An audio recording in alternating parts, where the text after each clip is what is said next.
ഈ സെമിനാറിൻ്റെ നമ്മുടെ വാട്സപ്പ് കൂട്ടായ്മയുടെ ഇടതുപക്ഷം ഹൃദയപക്ഷം എന്നുള്ള കൂട്ടായ്മയുടെ 4ാം വാർഷികവുമായി ബന്ധപ്പെട്ടിട്ടാണ് നമ്മളിവിടെ ഒത്തുകൂടിയിരിക്കുന്നത്.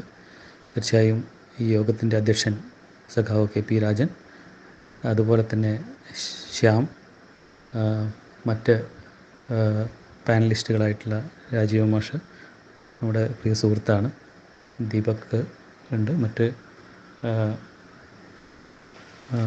പാനലിസ്റ്റുകളും എല്ലാവർക്കും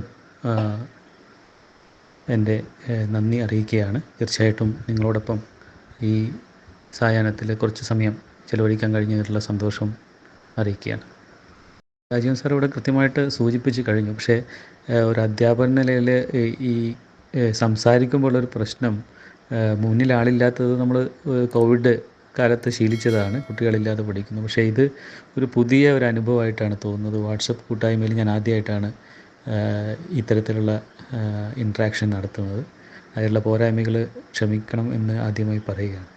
തീർച്ചയായിട്ടും സന്തോഷത്തിൻ്റെ നിറവിലാണ്. കാരണം പുരോഗതിയുടെ പാതയിലാണ്. അങ്ങേയറ്റം ഒരുപാട് സാധ്യതകളുള്ള ഒരു പ്രദേശമായിട്ട് ഗ്ലോബൽ സൗത്തിൽ ഒരു വളരെ പുരോഗതിയിലേക്ക് വരുന്ന ഒരു സമയത്താണ് നമ്മളിത് ചർച്ച ചെയ്യുന്നത്. അപ്പോൾ ഇതിനെ രാഷ്ട്രീയമായിട്ട് കേരളത്തിന് വേണ്ടി എങ്ങനെ AI ഒരു പുനർവിഭാവനം ചെയ്തുകൊണ്ട് അവതരിപ്പിക്കണം എന്നുള്ളതായിരിക്കും ഒരു സാഹസികമായ കാര്യം. കാരണം ഇതിൻ്റെ ഒറിജിൻ വന്നിരിക്കുന്നത്, ഞാൻ നേരെ നമ്മുടെ ഇതിൻ്റെ വിഷയത്തിലേക്ക് കടക്കുകയാണ്.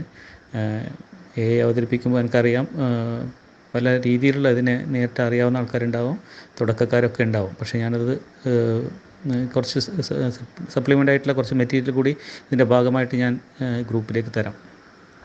അപ്പോൾ നേരെ വിഷയത്തിലേക്ക് കിടക്കുകയാണെന്ന് പറഞ്ഞു. അപ്പോൾ ഇത് ഒറിജിനേറ്റ് ചെയ്തത് ഒന്നൊക്കെ യൂറോപ്പിലാണ്.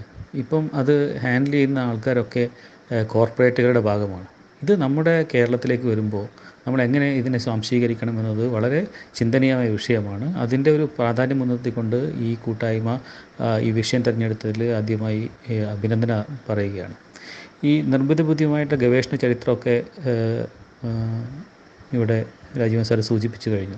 നിലവിലുള്ള സ്ഥിതിയും കുറേ എല്ലാവർക്കും അറിയാം. സാധ്യതകൾ എങ്ങനെ പ്രയോജനപ്പെടുത്തുക എന്നുള്ളതാണ്. ചരിത്രത്തിൻ്റെ ഭാഗമായിട്ട് നമുക്ക് ഒരുപാട് കാര്യങ്ങൾ പറയാനുണ്ട്. അതിനുശേഷം നിലവിലുള്ള സാധ്യതകൾ ഉപയോഗപ്പെടുത്തുന്നതിൽ നമ്മൾ എങ്ങനെ, പ്രത്യേകിച്ച് നമ്മുടെ സംസ്ഥാനത്തിന് വേണ്ടി മുന്നോട്ടുള്ള പുരോഗതിയിൽ എങ്ങനെയൊക്കെ ഉപയോഗപ്പെടുത്തുന്നതാണ് നമ്മുടെ ചോദ്യം. 3ാമത്തെ ഘട്ടത്തിലേക്ക് ഇതിൻ്റെ മുന്നോട്ടുള്ള കുതിപ്പിലേക്ക് ഒരുപാട് ഉത്കണ്ഠകളും പ്രശ്നങ്ങളും അതിൻ്റെ പ്രശ്നപരിഹാര മാർഗ്ഗങ്ങളൊക്കെ നമ്മൾക്ക് നിർദ്ദേശിക്കേണ്ടതായിട്ട് വരും. അപ്പോൾ ഇങ്ങനെ വിവിധ രീതിയിൽ നമ്മളിതിനെ ആലോചിക്കുക എന്നുള്ളതാണ് വിചാരിക്കുന്നത്. ആദ്യമായി നമ്മൾക്ക് ഇതിൻ്റെ കേരളത്തിൻ്റെ ഒരു പശ്ചാത്തലം തന്നെ നമുക്ക് ആദ്യമായിട്ട് ഒന്ന് പരിശോധിക്കാം. AI-യുടെ ഒരു പശ്ചാത്തലം നമ്മൾ നേരത്തെ ടെക്നോ പാർക്കുകളുടെ കാര്യങ്ങളൊക്കെ പറഞ്ഞു. ഒരു വിവരാധിഷ്ഠിത നിർമ്മിത ബുദ്ധി എന്ന രീതിയിലേക്ക് ഇതിനെ ഡെവലപ്പ് ചെയ്ത് വന്നിട്ടുണ്ട്. ഒരു ബേസിക്കായിട്ട് ഇതിൻ്റെ പ്രവർത്തനങ്ങൾ നിയന്ത്രിക്കുന്നത് ഡാറ്റാ സെറ്റാണ്. അതായത് വളരെ വിപുലമായിട്ടുള്ള വിവരസഞ്ചയങ്ങളാണ് ഇതിനെ നിയന്ത്രിക്കുന്നത്. അതിലേക്ക് നമുക്ക് വരാം. അപ്പോൾ അങ്ങനെയുള്ള, അതുപോലെ കോർപ്പറേറ്റുകൾ രൂപം നൽകിയിട്ടുള്ള പല ആപ്പുകളും ആപ്ലിക്കേഷൻസുകളുമാണ് സാധാരണഗതിയിൽ ഉപയോഗപ്പെടുത്തുക. പൊതു മണ്ഡലത്തിൽ ഇത് ഉപയോഗിക്കുമ്പോഴുള്ള പ്രശ്നങ്ങൾ, ഒരു ലാഭേച്ഛയോട് കൂടി മാത്രം ഉണ്ടാക്കിയിരിക്കുന്ന കുറേ AI ആപ്ലിക്കേഷനുകൾ നമ്മളെടുത്ത് പൊതുമേഖലയിൽ അപ്ലൈ ചെയ്യുമ്പോഴുള്ള പ്രശ്നങ്ങളെപ്പറ്റി നമ്മൾ ബോധവാന്മാരായിരിക്കണം. അതിലേക്ക് നമുക്ക് വരാം. നമുക്കിപ്പോൾ കേരളത്തിൻ്റെ ഒരു പ്രത്യേക പശ്ചാത്തലം ഒരു 3-4 പോയിൻറ്റുകളിലേക്ക് നോക്കിക്കണ്ടുകൊണ്ട് ഇതിൻ്റെ മുന്നോട്ടിലെ ചർച്ചയിലേക്ക് പോകാം. കേരളത്തിലെ നിലവിലുള്ള ഒരു രാഷ്ട്രീയ അന്തരീക്ഷം നമുക്കറിയാം. പുരോഗമനമായ രാഷ്ട്രീയ കാഴ്ചപ്പാട് നമുക്കെല്ലാവർക്കും ഉണ്ട്. സാമൂഹ്യമായിട്ടുള്ള, സാംസ്കാരികമായിട്ടുള്ള, രാഷ്ട്രീയമായിട്ടുള്ള ഒരു മുന്നോക്കാവസ്ഥ നമ്മുടെ സംസ്ഥാനത്ത് വളരെ പ്രബലമാണ്. അത് തൊഴിലാളികളുടെ അവകാശങ്ങൾ സംരക്ഷിക്കുന്നതിലും, അതുപോലെ തന്നെ അത്യാവശ്യത്തിന് തൊഴിലിന് അനുകൂലമായിട്ടുള്ള ഒരു കൂലി അല്ലെങ്കിൽ അതിന് പ്രതിഫലം ലഭിക്കുന്ന രീതിയിലേക്ക് നമുക്ക് മുന്നോട്ട് വരാൻ കഴിഞ്ഞു. അതിൻ്റെ പശ്ചാത്തലമൊക്കെ നമുക്കറിയാം. കൂടുതൽ സമയമില്ലാത്തതുകൊണ്ട് അതിലേക്കൊക്കെ നമുക്ക് വരാം. പക്ഷേ അങ്ങനെയുള്ളൊരു തൊഴിലാളികളുടെ അവകാശങ്ങൾ സംരക്ഷിക്കപ്പെടുന്ന ഒരവസ്ഥ നമുക്കുണ്ട്. കാരണം ഇത് പറയാൻ കാരണം ഇതിൻ്റെ ഒരു കോർപ്പറേറ്റുകൾ അതും ട്രേഡ് യൂണിയനുകളും തമ്മിലുള്ള ആരോഗ്യകരമായ ഒരു സന്തുലനം ആവശ്യമാണ് ഈ പല ഘട്ടത്തിലും ഇതിനെ മുന്നോട്ട് നയിക്കാൻ വേണ്ടിയിട്ട്. അപ്പോൾ അല്ലെങ്കിൽ ആൾട്ടർനേറ്റീവ് മാതൃകകൾ നമുക്ക് പറയേണ്ടി വരും. നമ്മൾ ഓപ്പൺ സോഴ്സ് ഒരു ബദലായിട്ട് സ്വതന്ത്ര സോഫ്റ്റ്വെയർ നമ്മൾ ഉപയോഗിച്ച് തുടങ്ങിയത് സഖാവ് അച്യുതാനന്ദൻ നമ്മുടെ മുഖ്യമന്ത്രി ആവുന്ന സമയത്താണ് നമ്മളത് തീരുമാനമെടുത്തത്. അത് ഇപ്പോഴറിയാം, ഇപ്പോൾ അതിൻ്റെ പ്രതിഫലനങ്ങൾ നമ്മൾ പല സമയത്തും കാണുന്നതാണ്. തീർച്ചയായിട്ടും അതിനെ ചുവട് പിടിച്ചുകൊണ്ട് എങ്ങനെയൊക്കെ ഇത്തരത്തിലുള്ള കോർപ്പറേറ്റുകളുടെ ഒരു മുൻകൈ ഇതിൽ നിന്ന് എടുത്തു മാറ്റി നമുക്ക് തന്നെ എന്തെങ്കിലും പുതിയ ബദൽ മാതൃകകൾ ഇപ്പം സഹകരണ മേഖലയിൽ നമുക്കിത് പ്രായോഗികമാക്കാമോ എന്നുള്ള ചർച്ച ആരംഭിച്ചിട്ടുണ്ട്. അപ്പോൾ അങ്ങനെയുള്ളൊരു സന്തുലനാവസ്ഥ, ഒരു healthy balance of power between നമ്മുടെ കോർപ്പറേറ്റുകളും അല്ലെങ്കിൽ ട്രേഡ് യൂണിയനും തമ്മിൽ കേരളത്തിൽ വളരെ പ്രബലമാണ്. ഒരു ഹെൽത്തി റിലേഷൻ ഇവിടെ ഉണ്ട്. അതുപോലെ തന്നെ നമുക്ക് പിന്നെ മതസൗഹാർദ്ദത്തിൻ്റെ ഒരു സെക്യുലർ മനോഭാവമുള്ള ആൾക്കാരുടെ ഒരു നാടാണ് നമ്മുടേത്. പിന്നെ സാക്ഷരതയിൽ ഏറ്റവും കൂടുതൽ മുന്നിട്ട് നിൽക്കുകയാണ്. ഡിജിറ്റൽ ലിറ്ററസി നോക്കാൻ 75% ആൾക്കാരുടെ ലിറ്ററസിയും സ്മാർട്ട് ഫോണുകളുടെ പെനിട്രേഷൻ ഒരു 60% മേലെ നമുക്ക് കേരളത്തിലുണ്ട്. അത് കൂടിയിട്ടുണ്ടാവാം, എനിക്കറിയില്ല ഇപ്പോഴത്തെ സ്റ്റാറ്റസ് വെച്ച് നോക്കുകയാണെങ്കിൽ. അപ്പോൾ അങ്ങനെ നോക്കുമ്പോൾ അതിൻ്റെ പുറമെ ഒരു വളരെ വിശദമായി ചർച്ച ചെയ്യേണ്ട മറ്റൊരു കാര്യമാണ് നമ്മുടെ പ്രവാസി ലോകം എന്ന് പറയുന്നത്.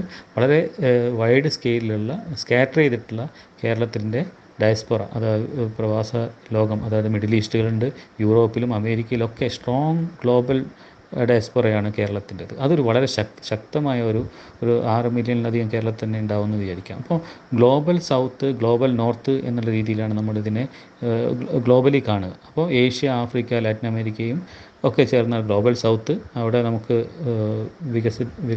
വികസികം നടത്തിക്കൊണ്ടിരിക്കുന്ന രാജ്യങ്ങളാണ്. എന്നാൽ ഗ്ലോബൽ നോർത്തിലേക്ക് പോകുമ്പോൾ യൂറോപ്പും നോർത്ത് അമേരിക്കയും ഈസ്റ്റ് ഏഷ്യയൊക്കെ വരുന്ന ഒരു ഗ്ലോബൽ നോർത്തും നമുക്കുണ്ട്.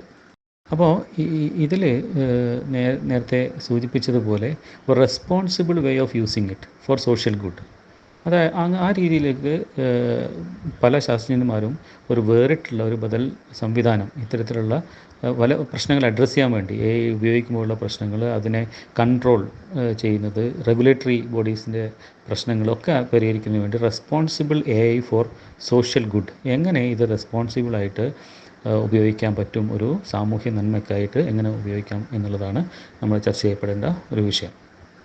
അപ്പോൾ നമുക്ക് 2021 മെയ്യിലെ അസംബ്ലി ഇലക്ഷനോടുകൂടി നമ്മുടെ ഒരു ചരിത്ര വിജയം നമുക്ക് രണ്ടാം ഘട്ടത്തിലേക്ക് പ്രവേശിക്കാൻ കഴിഞ്ഞു. വോട്ടിംഗ് ശതമാനത്തിലേക്ക് നോക്കുമ്പോൾ 43.35 എന്നുള്ള 2014 നിന്നും 45.28 എന്നുള്ള സീറ്റ് നിലയിൽ 99ലേക്ക് നമ്മളെത്തി. അപ്പം കാരണങ്ങളിൽ പ്രധാനമായിട്ടും ജനങ്ങൾ വിലയിരുത്തിയിട്ടുള്ളത് പുരോഗതിയിലേക്കുള്ള കുതിപ്പും നേട്ടങ്ങളൊക്കെയാണ്. അപ്പോൾ അതിൻ്റെ കാര്യങ്ങളിലേക്ക് ഞാൻ വരാം. അപ്പോൾ പിന്നെ 18 നമ്മൾ വെള്ളപ്പൊക്കത്തെ വളരെ ഇതായിട്ട് ദുരിതത്തിൽ നമ്മൾ ഇടപെട്ടു. കോവിഡ് സ്ട്രാറ്റജി വളരെ കൃത്യമായി നമ്മൾ ഇടപെട്ട് ജനങ്ങൾക്ക് നേടി. നേരെ രാജീവ് മാഷ് പറഞ്ഞതുപോലെ ഇത്തരത്തിൽ വരുന്ന പ്രകൃതി ദുരന്തങ്ങളെയും ഇതുപോലുള്ള കോവിഡ് പാൻഡമിക് പോലെയുള്ള പ്രശ്നങ്ങളെയൊക്കെ ഇനി നേരിടാൻ പോകുന്നത് നമ്മുടെ ആർട്ടിഫിഷ്യൽ ഇൻ്റലിജൻസും ഈ ടെക്നോളജി അഡാപ്റ്റഡ് ആയിട്ടുള്ള മെക്കാനിസവുമാണ്. അപ്പോൾ ടെക്നോളജി ഡ്രിവൺ എന്ന് പറയുമ്പോൾ നമ്മുടെ ഈ റെസ്പോൺസിബിൾ വേയിൽ നമ്മുടെ ടെക്നോളജി ഡ്രിവൺ ഒരു ആസ്പിറേഷനാണ്. നമുക്കത് ടെക്നോളജിയെ നമുക്ക് ഉപയോഗപ്പെടുത്തണം പല ഘട്ടങ്ങളിലും. പക്ഷേ അതിൻ്റെ ഡ്രൈവർ എപ്പോഴും നമ്മൾ തന്നെയായിരിക്കും. ഹ്യൂമൻ ഇൻ ദ ലൂപ്പ് ഒരു സ്ട്രാറ്റജി ആയിരിക്കണം നമ്മൾ ഉണ്ടാക്കുക.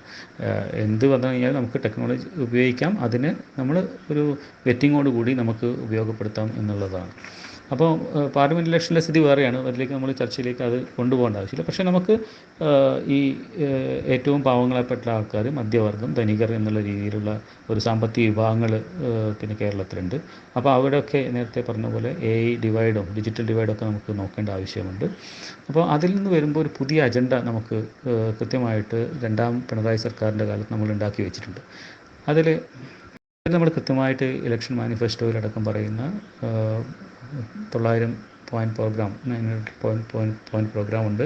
സാമൂഹിക ക്ഷേമവും സുരക്ഷയും അത് സാധാരണ ജനങ്ങളുടെ ഒരു സസ്റ്റൈനബിൾ ഡെവലപ്മെൻറ്റ് ഗോൾ അച്ചീവ്മെൻറ്റ് എത്തുന്ന രീതിയിലേക്ക് നല്ലൊരു റാങ്കിങ്ങിലേക്ക് വരാൻ കേരളത്തിന് പറ്റിയിട്ടുണ്ടെന്നുള്ളതാണ്. അതിൽ ഹെൽത്ത്, എഡ്യൂക്കേഷൻ, പിന്നെ അത്തരത്തിലുള്ള പോവർട്ടി മാറുന്ന രീതിയിൽ ദാരിദ്ര്യ നിർമ്മാർജ്ജനമൊക്കെ പറയുന്ന പാർപ്പിടവും വൈദ്യുതി, ഇതിലൊക്കെ നമുക്ക് ഇനി വരാൻ പോകുന്നത് ഒരു ടെക്നോളജി ഡെവലപ്പ്. അതുകൊണ്ടാണ് ഇത് മാർക്ക് ചെയ്ത് പോകുന്നത്. കുടിവെള്ളം, ശുചിത്വം എന്നുള്ള രീതിയിലേക്ക് ഭക്ഷണം, വിദ്യാഭ്യാസം, ആരോഗ്യം, ഈ മേഖലകളിലൊക്കെ നമുക്ക് മാറ്റങ്ങൾ വന്നിട്ടുണ്ട്. അപ്പം അങ്ങനെ വയ്ക്കുമ്പോൾ നമ്മൾ നോക്കുന്നത് ഉപജീവനത്തിനും അതുപോലെ തന്നെ പരമ്പരാഗതമായ തൊഴിൽ മേഖലയെ സംരക്ഷിക്കാൻ നമ്മൾ പ്രതിജ്ഞാബദ്ധരാണ്. അതിനെ വികസിപ്പിക്കുകയും വേണം. അപ്പോൾ പിന്നെ അധികാര വികേന്ദ്രീകരണത്തിൻ്റെ ഒരു പീപ്പിൾസ് പ്ലാനിൻ്റെ ഒരു സ്ട്രോങ് ആയിട്ടുള്ള നിലപാട് നമുക്കുണ്ടായിരുന്നു. അപ്പോൾ അങ്ങനെയൊക്കെ വരുമ്പോൾ ഇനി എങ്ങനെയായിരിക്കണം, അടിസ്ഥാന സൗകര്യങ്ങളുടെ അപര്യാപ്തത ഉണ്ടായിരുന്നു. അത് നമ്മൾ പല ഘട്ടങ്ങളിലും വിദ്യാഭ്യാസത്തിലും ആരോഗ്യത്തിലൊക്കെ മാറ്റിയത് കിഫ്ബി പോലുള്ള പദ്ധതികളുണ്ടാണ്. ഞാനത് വളരെ പ്രധാനപ്പെട്ട് പറഞ്ഞു പോകുന്നത് ഇതിനെയൊക്കെ അടുത്തതിലേക്ക് വരുമ്പോൾ നമ്മളെങ്ങനെ അടുത്ത ഒരു ഘട്ടത്തിലേക്ക് വരുമ്പോൾ നമ്മൾ ഇതുപോലെ പോയാൽ മതിയോ, അല്ലെങ്കിൽ നമ്മൾ എന്തെങ്കിലും മാറി ചിന്തിക്കേണ്ടതെന്ന് പറയാൻ വേണ്ടിയിട്ടാണ്. പറഞ്ഞു നിർത്തി അടിസ്ഥാന സൗകര്യങ്ങളുടെ അപര്യാപ്തതയാണ്. അത് കിഫ്ബി, അതായത് Kerala infrastructure investment fund board എന്ത് ചെയ്തു, ബഡ്ജറ്റിന് പുറത്ത് നമുക്ക് ഫണ്ട് ചെയ്യാൻ പറ്റി പല ഘട്ടത്തിലും. ഹയർ എഡ്യൂക്കേഷനിലൊക്കെ നമുക്ക് ഒരുപാട് ഫണ്ട് കിട്ടിയിട്ടുണ്ട്, ആരോഗ്യ മേഖലകളിൽ കിട്ടിയിട്ടുണ്ട്.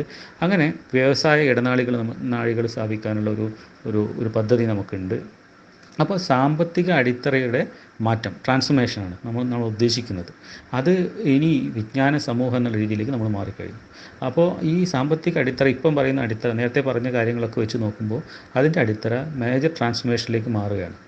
അപ്പോൾ അത് ഓൾ ട്രാൻസ്ഫോർമേഷൻ ആർ ഹാർഡ് എന്നാണ്. അത് വളരെ ബുദ്ധിമുട്ടുള്ള കാര്യമാണ്. പ്രത്യേകിച്ച് ഡിജിറ്റൽ വരുമ്പോൾ ഇറ്റ് ഈസ് ഹാർഡർ. ഏറ്റവും ബുദ്ധിമുട്ടുള്ള ഒരു ട്രാൻസ്ഫോർമേഷനാണ് ഡിജിറ്റൽ ട്രാൻസ്ഫോർമേഷൻ എന്ന് പറയുന്നത്. അപ്പോൾ അങ്ങനെ അതിൻ്റെ മുന്നോടിയായിട്ട് ഫോൺ വന്നു. കേരള ഫൈബർ ഓപ്റ്റിക് നെറ്റ്വർക്ക് കേരളത്തിലെ മുഴുവൻ വിദ്യാഭ്യാസ സ്ഥാപനങ്ങളെയും പൊതുമേഖലാ സ്ഥാപനങ്ങളെയും വീടുകളെയും കണക്ട് ചെയ്തുകൊണ്ട് ഡിജിറ്റൽ ഇൻഫ്രാസ്ട്രക്ചർ, ഇതൊക്കെ ഇതിൻ്റെ ഭാഗമായിട്ടാണ് ശക്തവും കാര്യക്ഷമവുമായ അതിവേഗ internet connectivity, broadband digital infrastructure നമ്മൾ ചെയ്യുകയാണ്, വീടുകളിലേക്ക് എത്തുകയാണ്. ൻ്റെ കാര്യം പറയുമ്പോൾ 90കളിൽ തുടങ്ങി അല്ലേ, IT വകുപ്പ് വന്നു, 98 വന്നു. പിന്നെ ഇൻഫർമേഷൻ കേരള മിഷൻ വന്നു, IT സ്കൂൾ വരുന്നു 2001. 2002 അക്ഷയ വരുന്നു. അത് നല്ലൊരു മാറ്റമാണ്. അക്ഷയ കേന്ദ്രങ്ങൾ വരുന്നു ഗവേണൻസിനെ ചെയ്യാൻ വേണ്ടിയിട്ട്. പിന്നെ അത് കൈറ്റ് എന്നുള്ള രീതിയിലേക്ക് 2017 ആകുമ്പോഴും IT സ്കൂൾ മാറുന്നു. Kerala infrastructure and technology for education എന്ന രീതിയിലേക്ക് മാറുന്നു. അപ്പം ഈ രീതിയിൽ നമ്മൾ പിന്നെ മാറ്റങ്ങൾ വരുമ്പോൾ തീർച്ചയായിട്ടും ഒരു ഇൻ്റർനെറ്റ് അവകാശമായി പ്രഖ്യാപിച്ചുകൊണ്ട് കേരളത്തിലെ എല്ലാ ജില്ലകളെയും ബന്ധിപ്പിച്ചുകൊണ്ടുള്ള വലിയൊരു നെറ്റ്വർക്ക് ശൃംഖലയും നമുക്ക് കിട്ടി. അപ്പോൾ ഇതിനെ ബേസ് ചെയ്തിട്ട് ഇനി എന്ത് ചെയ്യണം, തൊഴിലവസരങ്ങൾ സൃഷ്ടിക്കപ്പെടണം. അപ്പോൾ അതാണ് നമ്മുടെ അടുത്ത ഒരു പോയിൻ്റായിട്ട് നമ്മൾ പറയുന്നത്. തൊഴിലവസരങ്ങൾ എങ്ങനെ സൃഷ്ടിക്കപ്പെടുന്നതാണ് വർക്ക് ഫ്രം ഹോം എന്നുള്ള രീതിയിൽ, അല്ലെങ്കിൽ നിയറസ്റ്റ് അടുത്തുള്ള പ്രദേശത്തുകൾ പോയി വർക്ക് ചെയ്യാൻ പറ്റണം.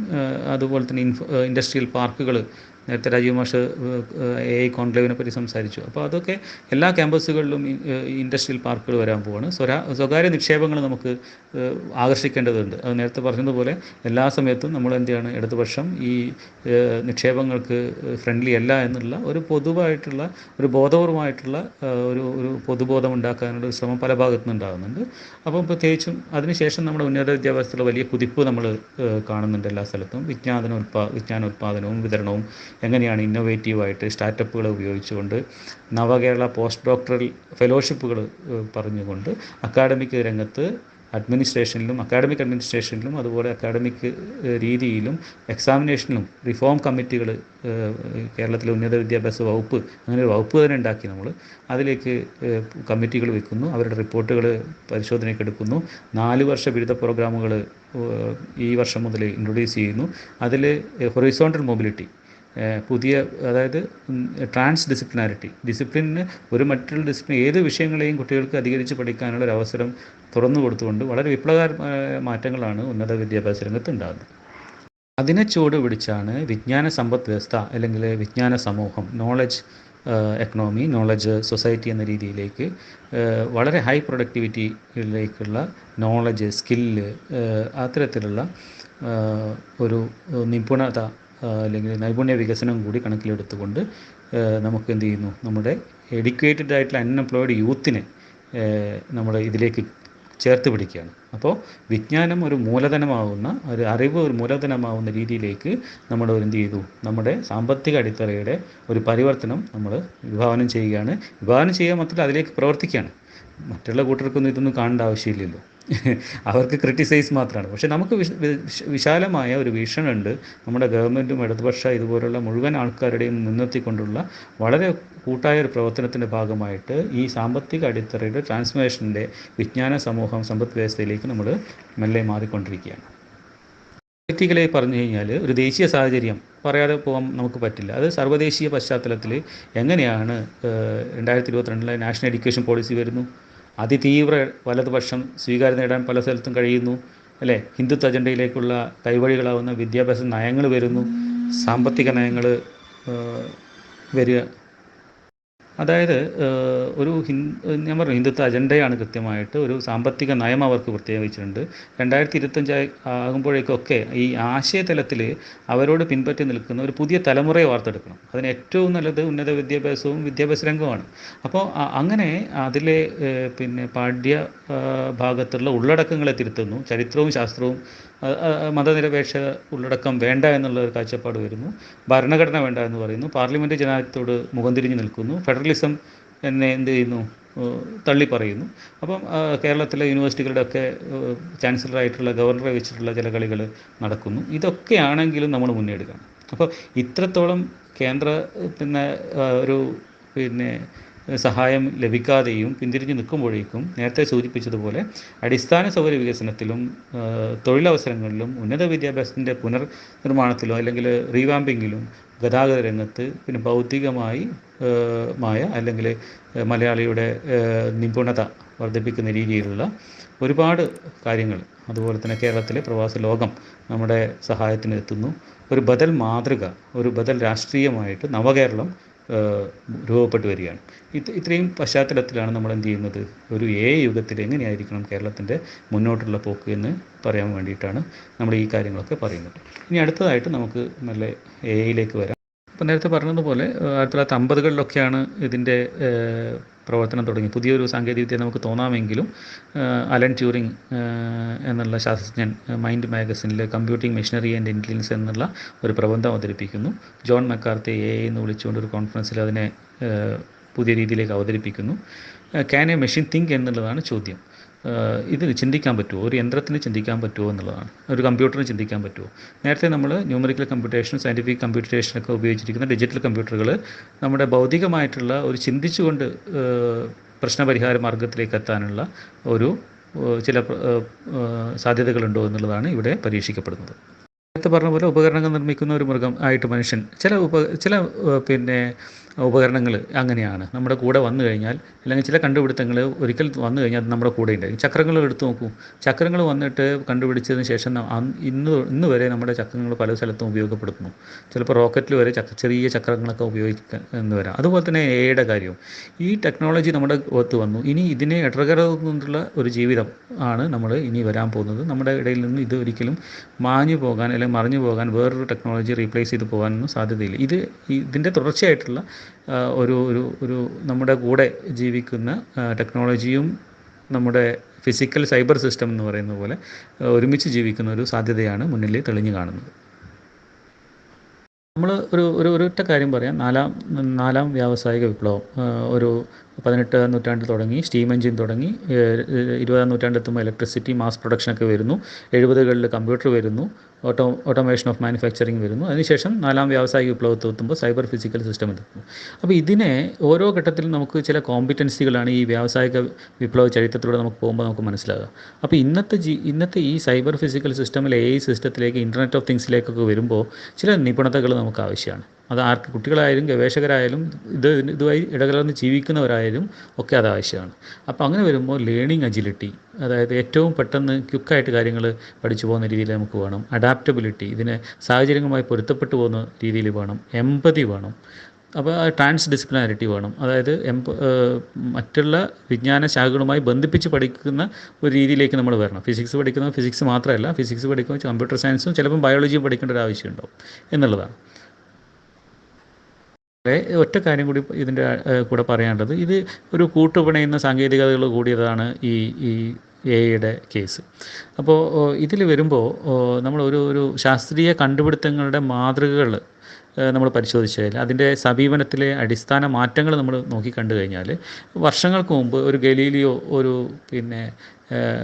ഒരു നക്ഷത്രങ്ങളെ പറ്റിയോ ഗ്രഹങ്ങളെ പറ്റിയോ പഠിക്കുമ്പോൾ എംപതിക്കലാണ്. അദ്ദേഹം ഒരു ടെലിസ്കോപ്പിലൂടെ നോക്കുന്നു, വാനനിരീക്ഷണം നടത്തുന്നു, എന്നിട്ട് കണ്ടുപിടുത്തങ്ങളെ നമ്മൾ അടയാളപ്പെടുത്തുന്നത്. അത് എംപരിക്കലാണ്. നമ്മൾ ആ രീതിയിലാണ് ഒരു നിരീക്ഷണത്തിൻ്റെ അടിസ്ഥാനത്തിലാണ് ശാസ്ത്ര കണ്ടുപിടുത്തങ്ങൾ വരുന്നത്. അതിനുശേഷം എന്ത് ചെയ്തു, ന്യൂട്ടൻ്റെ ഐൻസ്റ്റീൻ്റെ കാലത്ത് തിയറികൾ വന്നു, ഒരുപാട് തിയററ്റിക്കൽ മോഡലുകൾ നമുക്ക് വന്നു. അതിനുശേഷം അതിലും പരിഹരിക്കാൻ പെടാത്ത പ്രശ്നങ്ങളും ഡിഫൈൻ ചെയ്യാത്ത കാര്യങ്ങളൊക്കെ എന്ത് ചെയ്തു, കമ്പ്യൂട്ടേഷണൽ അപ്രോച്ചിലൂടെ ഒരു കമ്പ്യൂട്ടേഷൻ സിമുലേഷനിലൂടെ വന്നു. എന്നാൽ ഇന്ന് എന്താണ്, ഡാറ്റ ഇൻറ്റൻസീവ് ആയിട്ടുള്ള സയൻറ്റിഫിക് ഡിസ്കവറി. ഈ ഡാറ്റയിൽ നിന്നും പാറ്റേണുകൾ എടുക്കുക, കണ്ടുപിടുത്തങ്ങൾ നടത്തുക എന്നുള്ള രീതിയിലേക്ക് വന്നു. അപ്പോൾ ഡാറ്റ സയൻസ് എന്ന് പറയുന്ന രീതിയിലേക്ക് സയൻസ് മാറുകയാണ്. അപ്പോൾ അതൊരു വളരെ പ്രകടമായ മാറ്റമാണ്. ഇതിനനുസരിച്ചിട്ട് നമ്മളും ഇതിൻ്റെ അപ്ലിക്കേഷൻസ് ഒക്കെ വരുമ്പോൾ ഇതിനനുസരിച്ച് നമ്മൾ മാറ്റം നമ്മൾ സ്വീകരിക്കാൻ തയ്യാറാവണം എന്നുള്ളതാണ്. അത് ഗവേഷകരായാലും അക്കാഡമിക് പ്രവർത്തിക്കുന്നവരായാലും പൊതു മണ്ഡലത്തിൽ നിൽക്കുന്നവരായാലും എല്ലാവരും ഈ മാറ്റം ഉൾക്കൊള്ളേണ്ട ഒരു സാഹചര്യം കൂടെ നിലവിലുണ്ട്. അതുതന്നെ നേരത്തെ പറഞ്ഞതുപോലെ ഇത്തരത്തിലുള്ള സ്വാഭാവിക ലോകവും അതുപോലെ നിർമ്മിത ലോകവും ഇടകലർന്നൊരു സമൂഹം, അതുപോലെ മാറുന്ന സാമൂഹ്യ ക്രമങ്ങളും ഒക്കെ നമുക്ക് ഇനി കാണാൻ പറ്റും. അപ്പോൾ സാങ്കേതിക നൈപുണികൾ എന്തായാലും നമ്മുടെ എല്ലാവരും പല ഘട്ടത്തിൽ നമ്മുടെ പല ജോലികൾ ചെയ്യുന്ന ആൾക്കാരുണ്ട്, പഠനങ്ങൾ മുഴുകുന്ന ആൾക്കാരുണ്ട്. അവരൊക്കെ എന്ത് ചെയ്യും, അപ്പം നിങ്ങളെ ജോലികളൊക്കെ റീപ്ലേസ് ചെയ്യുമെന്ന് പറയുമ്പോൾ നമ്മളെന്താണ് പറയുക, will not replace your job. പക്ഷേ ഈ അറിയുന്ന ഒരു നൈപുണ്യമുള്ള ഒരാൾ എന്ത് ചെയ്യും, അറിയാത്തവനെ റീപ്ലേസ് ചെയ്യുമെന്നുള്ളതാണ്. അപ്പോൾ നമ്മളത് കൃത്യമായിട്ട് മനസ്സിലാക്കിക്കൊണ്ട് ആ രീതിയിലേക്ക് മുന്നോട്ട് വരേണ്ട ഒരു സാഹചര്യം നിലവിലുണ്ട്. അപ്പോൾ നമ്മൾ ടാബുലേറ്റിംഗ് സിസ്റ്റം എറയിൽ തുടങ്ങി പ്രോഗ്രാമബിൾ സിസ്റ്റം ഒരു യുഗത്തിലേക്ക് കടന്നിട്ട് ഇപ്പം കോഗ്നിറ്റീവ് സിസ്റ്റം എറ എന്നാണ് പറയുക. കോഗ്നിറ്റീവ് അതായത് ഭാഷ, ധാരണ, ഓർമ്മ, ശ്രദ്ധ, അറിവ്, യുക്തി, ഇതിനെയൊക്കെ കണക്ട് ചെയ്തുകൊണ്ടുള്ള ഒരു കോഗ്നിറ്റീവ് സിസ്റ്റം, ഒരു ഭൗതികമായ സിസ്റ്റത്തിൻ്റെ ഒരു യുഗത്തിലേക്ക് നമ്മൾ എത്തി. അതാണ് ഈ യുഗം എന്ന് നമ്മൾ വിശേഷിപ്പിക്കുന്നത് എന്നർത്ഥം. അവസാന ഭാഗത്തിലേക്ക് വരാം. ഞാൻ അതിൻ്റെ ടെക്നിക്കൽ കാര്യങ്ങളിലേക്ക് പോകുന്നില്ല. പക്ഷേ ഇനി ഒരു മുന്നോട്ടുള്ള കുതിപ്പ് നമ്മുടെ നേരത്തെ പറഞ്ഞതുപോലെ നമ്മുടെ സംസ്ഥാനത്തിലെ ഒരു നൈപുണ്യ വികസനമാണെങ്കിലും പിന്നെ തൊഴിലവസരങ്ങൾ സൃഷ്ടിക്കുന്നതാണെങ്കിലും ഗവേണൻസിലാണെങ്കിലും ഹെൽത്ത് കെയറിൽ ആരോഗ്യരംഗത്താണെങ്കിലും വിദ്യാഭ്യാസ രംഗത്തൊക്കെ ഇത് പ്രവർത്തിച്ചു തുടങ്ങുന്ന ഒരു സവിശേഷ സാഹചര്യം മുന്നിലുണ്ട്. അപ്പോൾ ഉത്കണ്ഠകളുണ്ട്, അതിന് പ്രശ്നങ്ങൾ കാണാം, പ്രശ്നപരിഹാര മാർഗങ്ങളും നമ്മൾ തന്നെ കണ്ടെത്തേണ്ടതുണ്ട്. അപ്പോൾ നേരത്തെ പറഞ്ഞതുപോലെ തന്നെ കാലാകാലങ്ങളായി നടന്നു വരുന്ന ശാസ്ത്ര ഗവേഷണങ്ങളുടെ ഫലമായി സ്വാഭാവികമായി ഉടലെടുത്തുള്ള ഒരു കണ്ടുപിടുത്ത നിലയിൽ നിർമ്മിത ബുദ്ധി ഉൽപ്പന്നങ്ങളും അതായത് വിവരാധിഷ്ഠിത നിർമ്മിത ബുദ്ധിയെ നമുക്ക് അടയാളപ്പെടുത്താം. അല്ലാതെ ഒരു ഹൈപ്പിൻ്റെ പിന്നാലെ പോകേണ്ട ആവശ്യമില്ല. അപ്പോൾ എല്ലാവരും നമുക്ക് അറ്റോമിക് എനർജി ഉണ്ടായിട്ടുണ്ട്, അതിന് പ്രശ്നങ്ങൾ ഉണ്ടായിട്ടുണ്ട്, അതൊക്കെ ഒരു സ്വാഭാവികമായ ഉടലെടുത്ത കണ്ടുപിടുത്തങ്ങൾ നിലയിൽ നമുക്ക് കണ്ടാൽ മതി എന്നുള്ളതാണ്. അപ്പോൾ നാളെ എന്തോ വന്നിട്ട് എല്ലാവരെയും റീപ്ലേസ് ചെയ്ത് പോകും, അല്ലെങ്കിൽ ഒരു സൂപ്പർ ഹ്യൂമൻ കഴിവ് അതിന് വരും എന്നൊക്കെ പറയുന്നത് അതൊക്കെ നമുക്ക് തള്ളിക്കളയാം എന്നുള്ളതാണ്. മനുഷ്യ സമൂഹത്തിന് ഒരു വെല്ലുവിളിയായി മാറുന്ന ഘടകങ്ങൾ, അത്തരം സന്ദർഭങ്ങൾ എല്ലാവരും ബോധവാന്മാരാകേണ്ടതുണ്ട്. അത് മനസ്സിലാക്കാൻ നമുക്ക് തൊഴിൽ മേഖലയുടെ ഒരു പ്രശ്നം മാത്രം എടുക്കുക. അതാണ് എനിക്ക് തോന്നുന്നത്. അത് പറഞ്ഞ് നമുക്ക് അവസാനിപ്പിക്കാം. ഞാൻ കൂടുതലായി സംസാരിക്കുന്നു തോന്നുന്നു. ഒന്ന് ആരെങ്കിലും ഇടപെട്ട് പറഞ്ഞു കഴിഞ്ഞാൽ നമുക്ക് അതിനനുസരിച്ചിട്ട് മാറാം.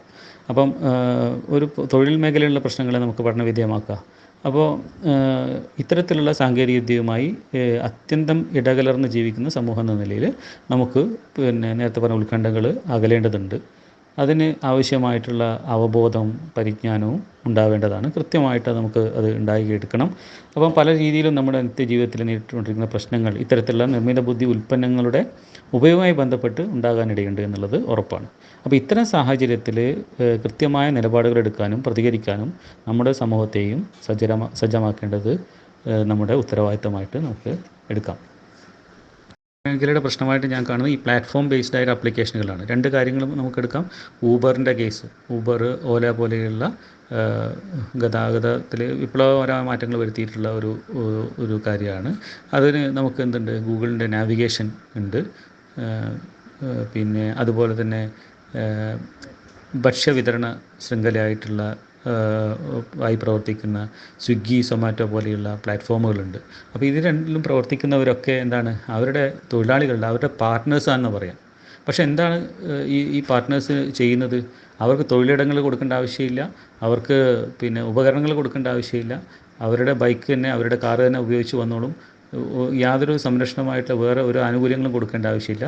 നിങ്ങൾ ചെയ്യുന്ന പ്രവൃത്തിക്ക് ഈ ആൽഗോരിതം, അതായത് ഈ പ്ലാറ്റ്ഫോം തന്നെ തീരുമാനിക്കും നിങ്ങളുടെ പ്രതിഫലം, അത് തരുന്നു. പിന്നെ എപ്പോഴും നിങ്ങൾ പിന്നെ എന്താണ് സർവൈലൻസിലാണ്.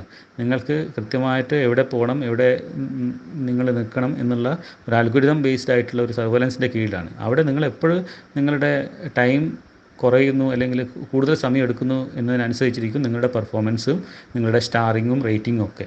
അപ്പോൾ അങ്ങനെയുള്ളൊരു ഒരു ഒരു പ്രത്യേക ഗിഗ് സമ്പദ് വ്യവസ്ഥ അല്ലെങ്കിൽ ഗിഗ് എക്കണോമി അല്ലെങ്കിൽ ഗിഗ് വർക്കുകളിലേക്ക് കേരളത്തിലും ഇന്ത്യയിലൊക്കെ കൂടുതൽ ആൾക്കാർ പിന്നെ പുതിയ തലമുറയൊക്കെ അങ്ങോട്ട് പിന്നെ വർക്ക് ചെയ്യപ്പെടാൻ എന്താണ് പോവുകയാണ്. അപ്പോൾ ആ മേഖലയിലുള്ള പ്രശ്നങ്ങൾ നമ്മൾ കൃത്യമായിട്ട് ഐഡൻറ്റിഫൈ ചെയ്യേണ്ടതുണ്ട്. അപ്പോൾ പിന്നെ ഈ ഈ ഈ ചില നിങ്ങൾക്കറിയാം ഈ നിർമ്മിത ബുദ്ധിയുടെ ഭീമന്മാർ, അതായത് കോർപ്പറേറ്റുകൾ, അവരാണല്ലോ ഈ ഉൽപ്പന്നങ്ങൾ ഉണ്ടാക്കുന്നത്, അതാണല്ലോ നമ്മൾ ഉപയോഗിക്കുന്നത്. എന്തിൻ്റെ കേസിലാണെങ്കിലും അതൊരു ഒരു ഒരു നമുക്കൊരു എപ്പോഴും നമ്മളത് നിരീക്ഷിക്കണം എന്നുള്ളതാണ്. അപ്പോൾ ഈ രംഗത്ത് നടത്തി വരുന്ന ഈ കോർപ്പറേറ്റുകൾ ഈ രംഗത്ത് നടത്തി വരുന്ന അപകടകരമായ മത്സരങ്ങളാണ്. ഓരോ ദിവസവും ആപ്പുകളും പുതിയ ആപ്ലിക്കേഷനൊക്കെ ഇവർക്ക് ഇറങ്ങാൻ ഇവർ മത്സരിക്കുകയാണ്. അപ്പം കർശനമായ ഒരു നിയന്ത്രണങ്ങൾക്കും വിധേയമല്ലാതെ ഇത്തരം നിർമ്മിക്കപ്പെടുന്ന ഇത്തരം ഉൽപ്പന്നങ്ങൾ ഉണ്ടാക്കിയേക്കാവുന്ന ദൂരവ്യാപകമായ ദൂഷ്യഫലങ്ങളെ പറ്റിയാണ് നാം ഇവിടെ സൂചിപ്പിക്കുന്നത്, നമ്മൾ ഡിസ്കസ് ചെയ്യുന്നത്. അപ്പോൾ എവിടെയാണ് യഥാർത്ഥ അപകടം ഒളിഞ്ഞിരിക്കുന്നത് നമുക്കറിയില്ല. ഇപ്പോൾ ജനറേറ്റീവ് AI എന്നുള്ള രീതിയിലേക്ക് വന്നിട്ടുണ്ട്. അതാണിത് ഉൽപ്പന്നങ്ങളുടെ അപ്പം ഇത് എന്താണ് നേരത്തെ സൂചിപ്പിച്ചതുപോലെ ഇത്തരം ഉൽപ്പന്നങ്ങളുടെ ഒരു ഇന്ധനം എന്നുള്ളത് വിവര സഞ്ചയമാണ്, വളരെ വലിയ ഡാറ്റാ സെറ്റാണ്. അപ്പോൾ ഇത് ഉപയോഗിച്ചിട്ടാണ് ഈ ഡീപ്പ് ലേണിംഗ് മോഡലുകളൊക്കെ ഉപയോഗിച്ചിട്ട് പുതിയ പുതിയ കാര്യങ്ങൾ നിർമ്മിച്ചെടുക്കുന്നത്. ഒരു ഉദാഹരണം പറഞ്ഞു കഴിഞ്ഞാൽ ടെസ്റ്റുകൾ ഉണ്ടാക്കും. ChatGPT നമ്മൾ ഉപയോഗിക്കുന്നതാണ്. ഇമേജുകൾ വരുന്നു, ഓഡിയോകൾ, വീഡിയോകൾ, ഇതൊക്കെ സാധാരണ ഒരു ഇൻ്റർനെറ്റ് ഉപഭോക്താക്കളെ വിഡ്ഢികളാക്കാൻ ഉതകുന്ന കണ്ടൻറ്റുകൾ നിർമ്മിക്കാൻ ഇതിന് പറ്റും. അപ്പോൾ വ്യാജ വാർത്തകളെ കേസ് മാത്രം എടുത്താൽ മതി, നമ്മളെല്ലാം അറിയുന്നതാണ്. അപ്പം ഈ തരത്തിൽ നമുക്ക് യഥാർത്ഥം എന്താണ്, വ്യാജമായി നിർമ്മിച്ച ഏതാണെന്ന് തിരിച്ചറിയാൻ കഴിയാത്ത രീതിയിലേക്ക് ഒരുപാട് മീഡിയ ഉള്ളടക്കങ്ങൾ ഉടലെടുത്ത് തുടങ്ങും എന്നുള്ളതാണ്. അപ്പോൾ ഇത്തരത്തിലുള്ള പ്രശ്നങ്ങളാണ് നമ്മൾ ഇതിൽ അഡ്രസ്സ് ചെയ്ത് പോവേണ്ടത്. സാധാരണ ജനങ്ങളെ ബാധിക്കുന്ന പ്രശ്നങ്ങളായിട്ടാണ്. കാരണം എന്താണ്, ഇതിൻ്റെ ഈ ഇലക്ഷൻ സമയത്ത് നമുക്ക് കിട്ടുന്ന വ്യാജ വാർത്തകൾ നോക്കിയാൽ മതി. പൊളിറ്റിക്കൽ ഫേക്ക് ന്യൂസ് അത് ഡെമോക്രസിയെ ബാധിക്കും. ഇനി ഹെൽത്ത് ഫേക്ക് ന്യൂസ് വളരെ പ്രധാനപ്പെട്ട ഒരു കാര്യമായിട്ട് കോവിഡ് സമയത്തൊക്കെ നമുക്ക് വന്നിട്ടുണ്ട്. അത് നമ്മൾ പറയും എന്താണ്, doctor Google is A layer എന്ന് പറയും. അതായത് ഈ health fake news it will എന്താണ് എഫക്റ്റ് അവർ ലൈഫ്, നമ്മുടെ ജീവന് തന്നെ ഭീഷണിയായിട്ട് മാറിയിരിക്കുന്ന ഒരു സന്ദർഭം കൂടി നിലവിലുണ്ട്. ഇതൊക്കെ ഇങ്ങനത്തെ എക്സാമ്പിൾ പറയുന്നത് നമ്മൾക്ക് ഇതിലേക്ക് ഈ ഇതിൻ്റെ വിഷയങ്ങളിലേക്ക് ചെല്ലാനുള്ള ഒരു ചാനലായിട്ട് ഉപയോഗിക്കാൻ വേണ്ടി മാത്രമാണ്. അതിലേക്കാണ് ഞാൻ വരുന്നത്. അപ്പോൾ ഫെയർ ആയിട്ടുള്ള ഇത് പറഞ്ഞ് ഞാൻ അവസാനിപ്പിക്കാം. ഞാൻ 2-3 പ്രാവശ്യം അവസാനിപ്പിക്കാമെന്ന് പറയുന്നു. പക്ഷേ ഫെയർ AI, റെസ്പോൺസിബിൾ AI എന്ന പഠനങ്ങൾക്കുള്ള പ്രസക്തി ഇവിടെയാണ്. അപ്പോൾ ഇത് ഡാറ്റാ സെറ്റ് ഫെയർ ആണോ, അൽഗോരിതം ഫെയർനെസ് ഉണ്ടോ? ഇപ്പം ഒരു പ്രെഡിക്റ്റീവ് പോലീസിങ് എന്നുള്ളൊരു ആപ്പ് ഡൽഹി പോലീസ് എടുക്കുന്നു. അത് പൊതുമേഖലയിൽ വരുന്നു, ഉണ്ടാക്കിയത് കോർപ്പറേറ്റുകളാണ്. പക്ഷേ എന്താണ്, ഇതിൻ്റെ ബയാസ്ഡ് ആയിട്ടുള്ള ഡാറ്റ വെക്കുന്നു. ചില പ്രത്യേക ന്യൂനപക്ഷങ്ങൾ താമസിക്കുന്ന സ്ഥലത്ത് എപ്പോഴും പ്രശ്നബാധിത പ്രദേശങ്ങളായിട്ട് ഈ ആപ്പ് കാണിച്ചു കൊടുക്കുകയാണ്. അതാണ് പ്രെഡിക്റ്റീവ് പോലീസിങ്. അപ്പോൾ എപ്പോഴാണ് പ്രശ്നങ്ങൾ ഉണ്ടാക്കുന്നത്, ഓട്ടോമാറ്റിക്കലി മാർക്ക് ചെയ്യുന്ന AI സംവിധാനങ്ങൾ ഉപയോഗിക്കുമ്പോൾ ഞാൻ പറയാതെ നിങ്ങൾക്കറിയാം അതിൽ ഒളിഞ്ഞിരിക്കുന്ന ഭീകരമായ പ്രശ്നങ്ങൾ. ചില പ്രത്യേക ആൾക്കാർ താമസിക്കുന്ന സ്ഥലങ്ങൾ എപ്പോഴും പ്രശ്നബാധിത പ്രദേശങ്ങളായി കാണിക്കണം. കാരണം ഡാറ്റയിൽ ബയാസ് ഉണ്ട്, അത് തന്നെയാണ് ഇത് കാണിക്കുന്നത്. പിന്നെ ഇത് അവരുടെ പൊതുജീവിതം ദുസ്സഹമാകാൻ തുടങ്ങിയപ്പോൾ അവർ പിൻവലിക്കേണ്ടി വന്നു. പിന്നെ അവർ അത് നോക്കി പോകാത്ത ഒരു പ്രശ്നം വന്നു. അപ്പോൾ ഇത്രയും ഭീകരമാണ് ഈ കേസ്. ഇങ്ങനെയാണ് പ്രെഡിക്റ്റീവ് പോലീസിങ്ങിലും അല്ലെങ്കിൽ ക്രൈം പ്രഡിക്ഷനൊക്കെ ആൾക്കാരെ ഒരു വൈറ്റും ഒരു ബ്ലാക്കും വന്നു കഴിഞ്ഞാൽ ഈ ഒരു ക്രൈം റിപ്പീറ്റ് ചെയ്യാനുള്ള പോസിബിലിറ്റി കൊടുക്കുമ്പോൾ തീർച്ചയായിട്ടും ഈ ബ്ലാക്ക് എപ്പോഴും എന്ത് ചെയ്യും, ഹൈ റിസ്ക് ആയിട്ട് ഇവർക്ക് കാണിക്കും. കാരണം അങ്ങനെയാണ് അതിനെ ട്രെയിൻ ചെയ്യപ്പെടുക. അപ്പോൾ ഞാൻ നേരത്തെ പറഞ്ഞു ഇതൊക്കെ പിന്നെ ഗ്ലോബൽ നോർത്തിൽ ട്രെയിൻ ചെയ്തെടുക്കുന്ന കാര്യങ്ങളാണ്. അപ്പോൾ നിർമ്മിത ബുദ്ധിമായ ഉൽപ്പന്നങ്ങളെ അനിയന്ത്രിതമായ നിർമ്മാണവും ഒരു മേഖലയിൽ പലതരം പിന്നെ എന്താണ് വലിയ വിവരസഞ്ചയങ്ങൾ ആണ് ഉപയോഗിക്കുന്നതെന്ന് പറയുന്നു. അപ്പോൾ ഇതിൻ്റെ ഒരു എന്തില്ല, അനിയന്ത്രിതമായ നിർമ്മാണമാണ്. ഒരു നിയന്ത്രണവും എവിടെയും നമ്മൾ കാണുന്നില്ല. വിന്യാസവും അങ്ങനെ തന്നെയാണ് പിന്നെ ഇത്തരത്തിലുള്ള ഇവർ ഉണ്ടാക്കിയിരിക്കുന്ന ഉൽപ്പന്നങ്ങൾ ഏതെങ്കിലും തരത്തിൽ ന്യായീകരിക്കാനാവാത്ത ഒരു വിവേചനങ്ങൾക്ക് കാരണമാവുന്നുണ്ടോ എന്ന് പരിശോധിക്കപ്പെടണം. അപ്പോൾ അതാണ് നമ്മൾ ചെയ്യേണ്ടത്. ആദ്യമായിട്ട് ഇത്തരം സെലക്ഷനിൽ തന്നെ നമ്മൾ പ്രശ്നങ്ങൾ കാണിച്ച് പോവേണ്ടതുണ്ട്. പറഞ്ഞു വരുന്നത് അത്ര പെട്ടെന്ന് എളുപ്പത്തിൽ ഇതിനെ നമുക്ക് സ്വാംശീകരിച്ചെടുക്കാൻ ബുദ്ധിമുട്ടാണ്. ജനറേറ്റീവ് മാതൃകകൾ നമ്മൾ പറഞ്ഞു. അത് പുതിയ കണ്ടൻറ്റ് ജനറേറ്റ് ചെയ്യുന്നതാണ്, പുതിയ പ്രഡിക്ഷൻ നടത്തുകയാണ്. അപ്പോൾ ആ രീതിയിലാണ് ഇപ്പം പോകുന്നത്. കോഗ്നിറ്റീവായ തലത്തിലേക്ക് നമ്മൾ പിന്നെ ബുദ്ധിപരമായി നിൽക്കേണ്ട സ്ഥലത്തേക്ക് ഈ ആപ്പുകളും ആപ്ലിക്കേഷനൊക്കെ വരികയാണ്. അപ്പോൾ ഇത്തരത്തിൽ AI മോഡലുകൾ ട്രെയിനിങ്ങിന് ഉപയോഗിക്കുന്ന വിവരശേഖരത്തിൽ ഉണ്ടായേക്കാവുന്ന അസമത്വങ്ങൾ, അല്ലെങ്കിൽ മുൻവിധികൾ, പരിഗണനകൾ, മുൻഗണനകൾ, പക്ഷപാതങ്ങൾ, ഇത് ഒക്കെ എന്ത് ചെയ്യും, അതെടുക്കുന്ന തീരുമാനങ്ങളെയും ബാധിക്കും. ഇതാണ് അതിൻ്റെ ഒരു ഉള്ളടക്കം.